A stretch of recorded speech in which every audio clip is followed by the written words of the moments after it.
Tennessee This Week from WATE's 6 on Your Side starts now.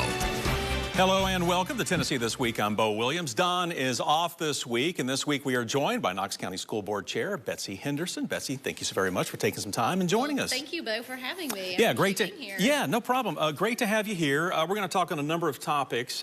First and foremost, let's talk about the superintendent, Dr. Rice. Yes, Dr. Recently Rice signed to a new contract. It was a unanimous vote, if I remember correctly. Yes, it was. It was. Kind of talk about, though, just looking at the job he has done up to this point, and also maybe looking ahead, what would you like to see continue to happen or be added as we move forward? Absolutely. So Dr. Ryswick, it's hard to believe he is now going into his 4th year as superintendent. And I did serve on the superintendent search committee 3 years ago. And so I was part of that team that interviewed Dr. Ryswick and brought him on board. So I'm very proud of the work that we did.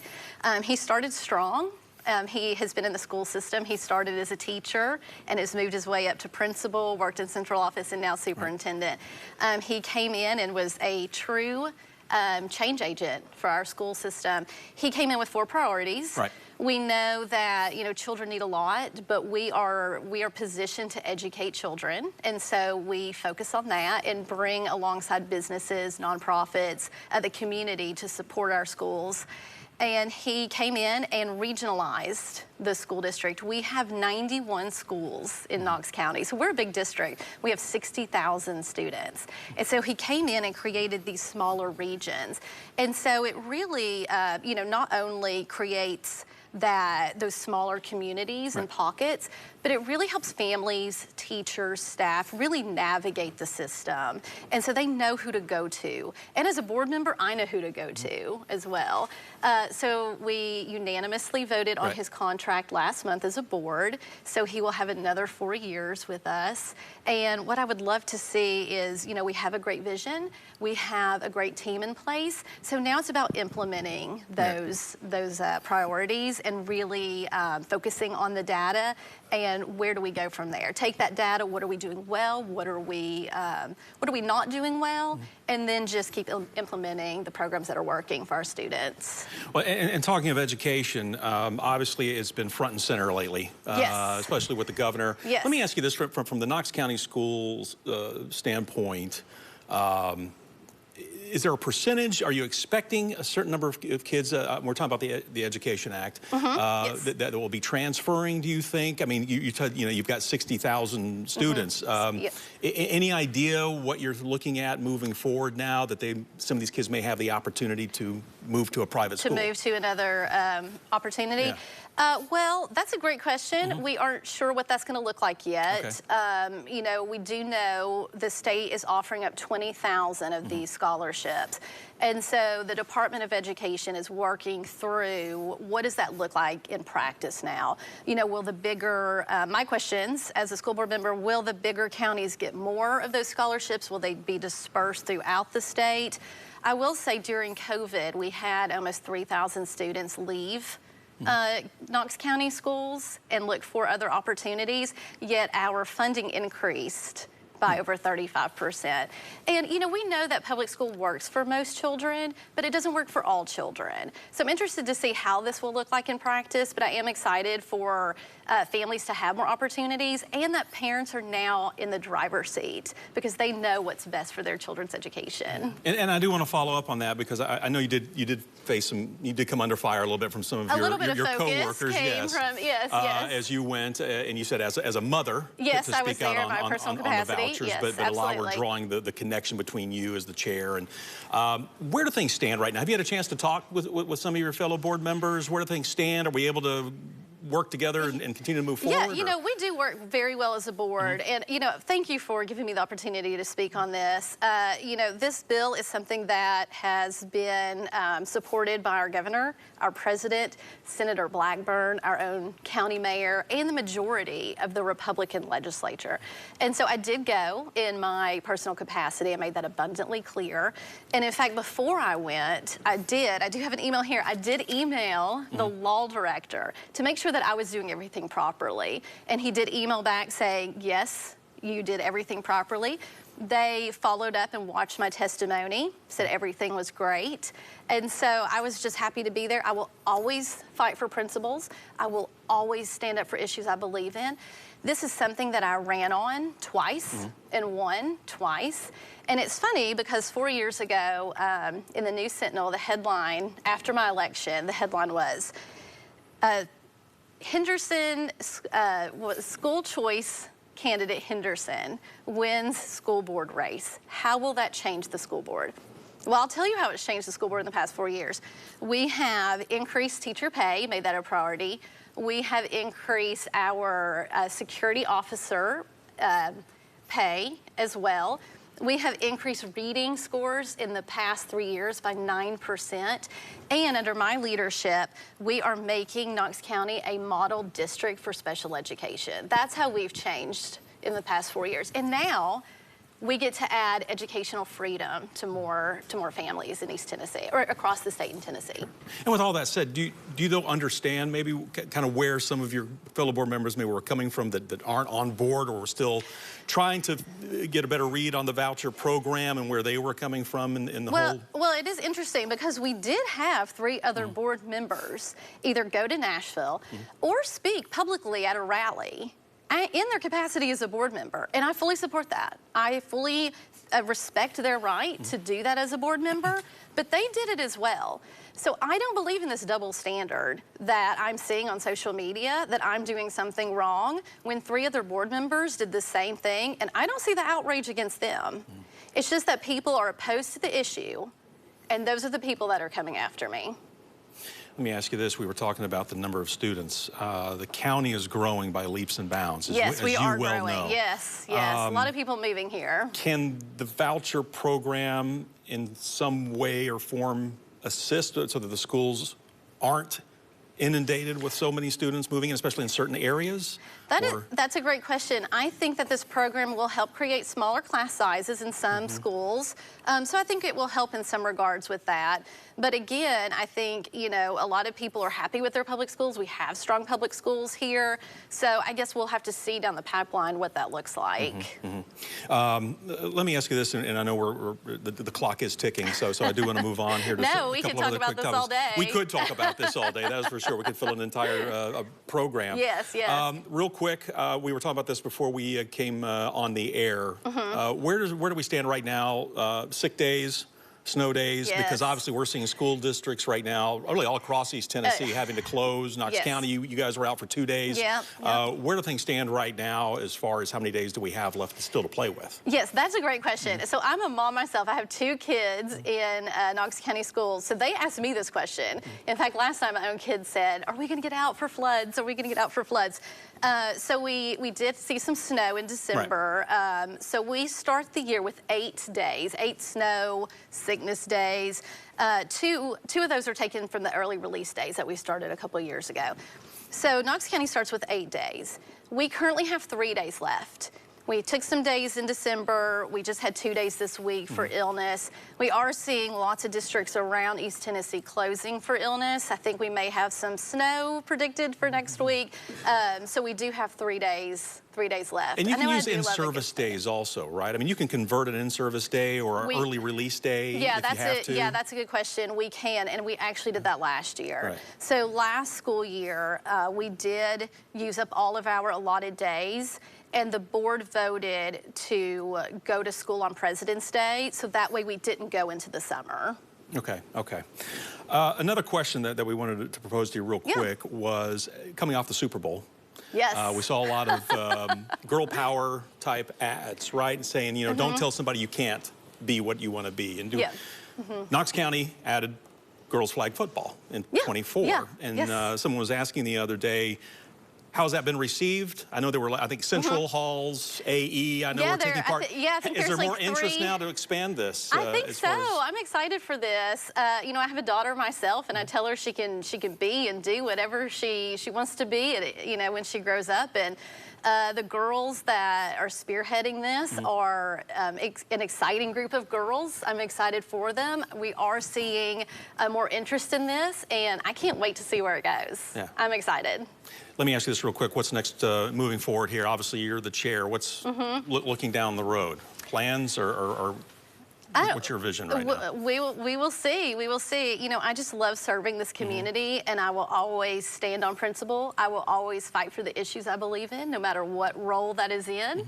And we will see where the future takes me. Okay. Betsy, we appreciate it. Thanks for coming in and talking with us. Thank you so much for having me. I appreciate it. No problem. It's good to be here. Yeah, thanks for coming in. Thank you. Keep it tuned right here. We're going to be right back. We'll be talking with our pundits on a number of topics. Keep it tuned right here to Tennessee This Week.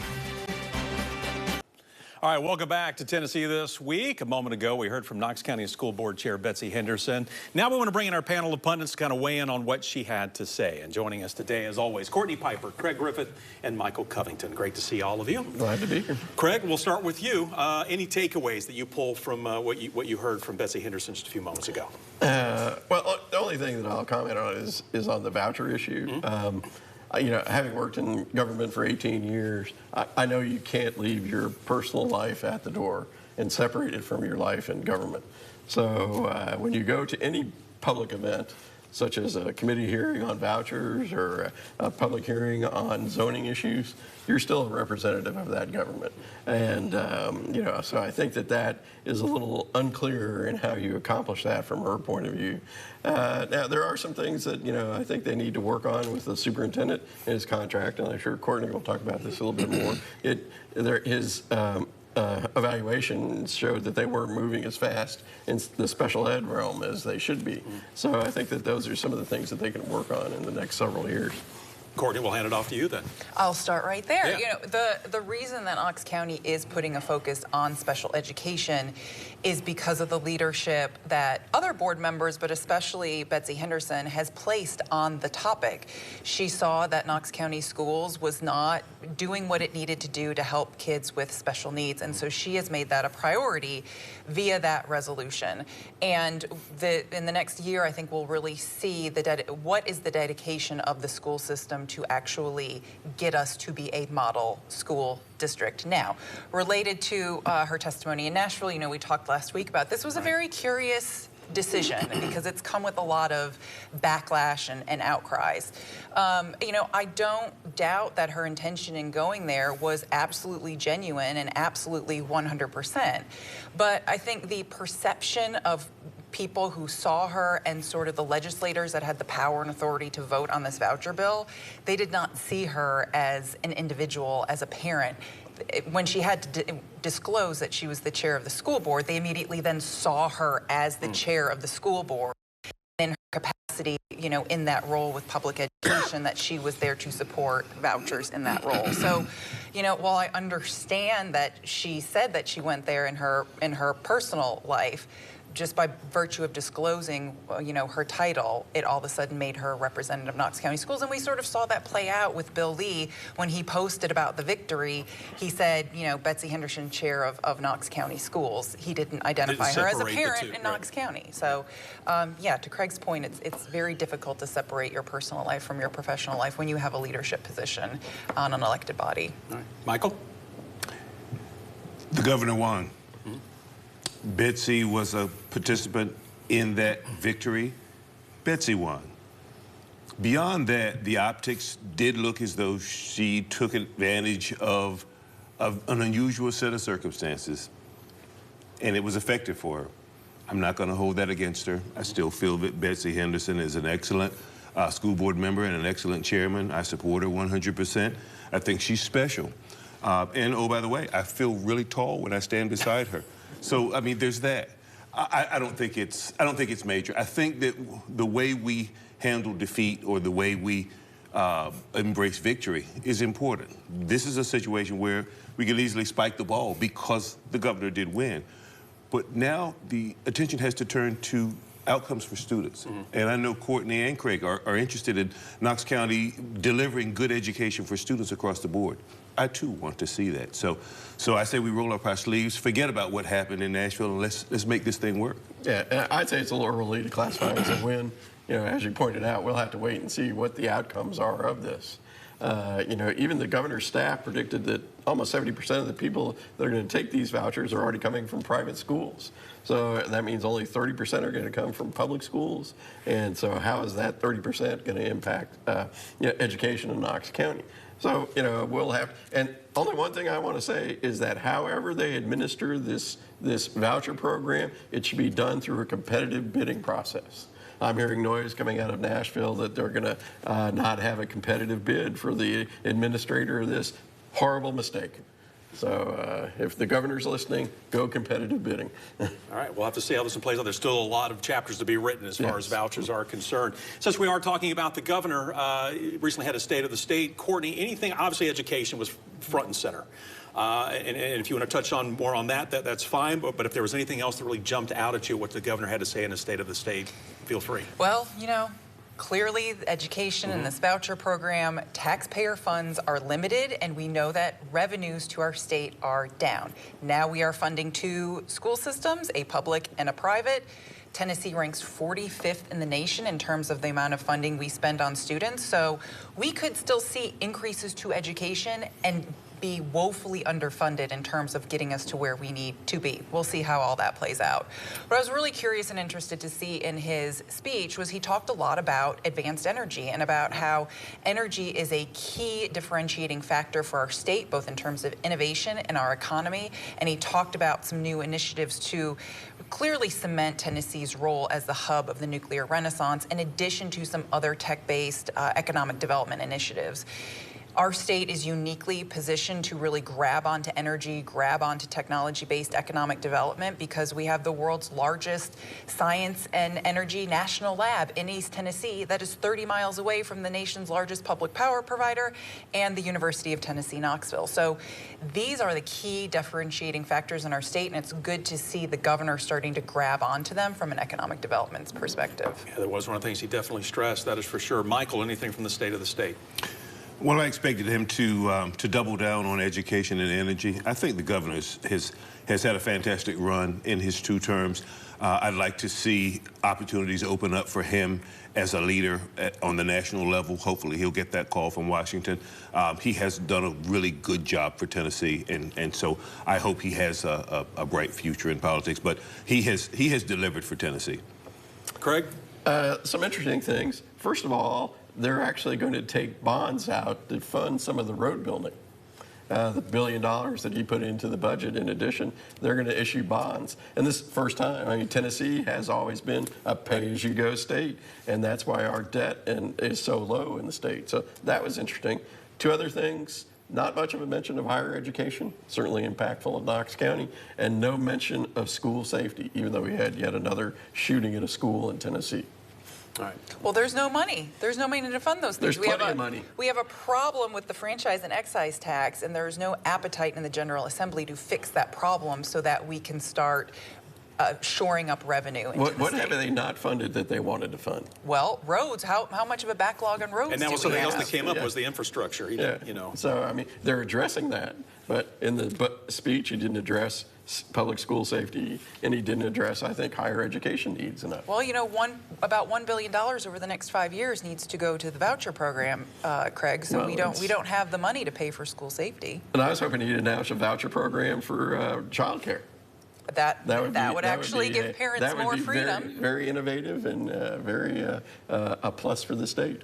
We'll see. Well, no argument. No argument. Michael, down at the end real quick, another topic we want to touch on here before we go to break. Gay Street Bridge. That was a big discussion this week, right? No more motor vehicles across the Gay Street Bridge unless we build a new one. It's going to be pedestrian. Your thoughts now? Do we need another pedestrian bridge now that we know Gay Street is going to be a pedestrian bridge? As many pedestrian bridges as the mayor of Knoxville wants, she should get. I'm just over-arguing about things like dog parks and pedestrian bridges and bicycle lanes, and I'm just over it. I'm over the frustration of having to drive into the approaching lane because a bike is riding. I get it, bikes are important. I no longer bike, and the bike that I have has a motor on it. So I'm not going to take advantage of getting to South Knoxville using Gay Street or Henley. I go the back way. It's just not going to affect me. What I would like to see is the community coming together and supporting this however it plays out. Courtney, real quick. I also offered this solution for the Gay Street Bridge months ago on this program, though, and I am glad to see that it now shall be. So the next time that I say something that's pretty innovative or maybe out of the box, I'd like my fellow pundits to perhaps entertain the notion instead of we dismissing will it. if it ever happens again. The Queen has spoken. I was involved in city government when we redid the Gay Street Bridge last time. No, you were involved in city government? I was involved in city government, and it was quite a project. Yeah, and a question I have is the decision to make it a pedestrian only and not a vehicular bridge going to be an issue in city politics in this next upcoming round of city council elections? What's up? What's up? Well, will the people from South Knoxville speak strongly that they want that bridge rebuilt? I mean, it may not. People may be over it. Okay. But it comes from South Knoxville District 1 into District 6. Those are two seats that are up for election in August and in November. So we'll see if it becomes a campaign issue. Well, they said also, you know, if they do rebuild, there could be one 5-10 years down the road, but we're going to have to wait and see. First, we got to get this one fixed so we can walk across it, right? And I don't think that the UT pedestrian bridge is going to get built. I think that the doggy committee is going to, under Mr. Musk, is going to pull the money out of that as fast as And on that note, we will hold that chapter and we'll see how that one plays out. But we need to take a break. Coming up on Tennessee This Week, we're getting answers about Senator Hagerty's political future. We'll talk about what his decision means for the upcoming gubernatorial race. Stay with us. That it's been the honor of a lifetime to serve the people of Tennessee for the past 4 years as your United States Senator. Tonight, I'm announcing my re-election campaign to continue to serve in this role at a time that could not be more critical for the United States.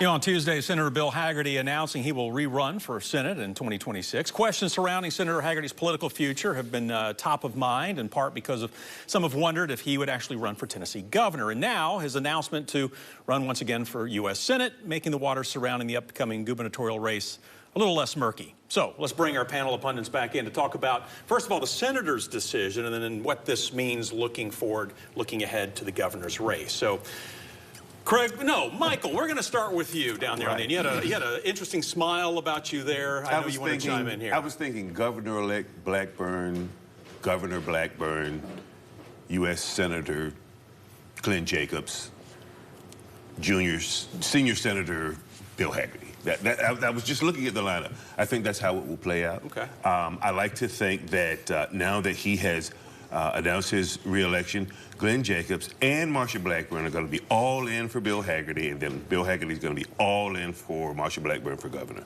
It's a pat house. It sounds like I'm watching a reality TV show where they make their alliances and say, I'll pull for you if you pull for me. Craig, is that how you see this might be playing out? Or? As I've said before on this program as well, there was no universe in which Hagerty was going to run against Marsha Blackburn. Those two were not going to run for governor in the same race. And they were going to work it out before it ever started, and they've worked it out. You know, so there's going to be Marsha Blackburn, which is quoted by, you know, a roll call, a publication from Washington as the odds-on favorite to win the Senate race. So, yes, it'll be her. Glenn Jacobs, I don't know. There are going to be other people that are going to be jockeying for that position as the interim senator. And so we'll have to see how that plays out in the months and years to come. Courtney? I feel bad for Senator Hagerty. I mean, I feel for him because it feels to me like running for senator again is some sort of consolation prize within the Republican Party. He really wanted a position. You think he really wanted to? I think he really wanted a position in the Trump administration, and President Trump dissed him. He didn't, you know, he campaigned really hard for President Trump and always stood by him, and I think he wanted a position in the administration, and he didn't get it, a cabinet position. Then he sort of has his eyes on governor, and Marsha Blackburn boxes him out because she is the more senior entity and force in the state of Tennessee in terms of Republican politics. So here he is, boxed out of two things that he really wants. So he goes, okay, well, I guess I'm just going to run for U.S. Senate again.